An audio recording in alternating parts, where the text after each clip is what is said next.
அருள்மிகு பெற்ற மரியா வாழ்க. ஆண்டவர் உம்மோடு இருக்கிறார். மரியா, அஞ்ச வேண்டாம், கடவுளின் அருளை கண்டடைந்து உள்ளீர். கருவுற்று ஒரு மகனை பெறுவீர். அதற்கு இயேசு என்னும் பெயரிடுவீர். அவர் புனிதராயிருப்பார். உன்னத கடவுளின் மகனெனப்படுவார்.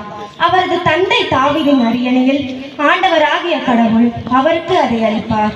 அவர் யாக்கோபின் குடும்பத்தின் மீது ஆட்சி செலுத்துவார். அவரது ஆட்சிக்கு முடிவே இராது. உன்னத கடவுளின் வல்லமை உன்னில் நிலைவிடும். மரியா, உனக்கு பிறக்க போகும் குழந்தை தூயது. அக்குழந்தை உன்னதர் எனப்படும். உன்னுடைய உறவினராகிய எலிசபெத்தும் தம் முதிர்ந்த வயதில் ஒரு மகனை கருத்தரித்து இருக்கிறார். கருவுளை இயலாது என்று சொல்லப்பட்ட அவருக்கு இது 6வது மாதம். ஏனெனில் கடவுளால் இயலாதது ஒன்றுமில்லை. இயேசுவுக்கே புகழ், இயேசுவுக்கே நன்றி. மரியே வாழ்க.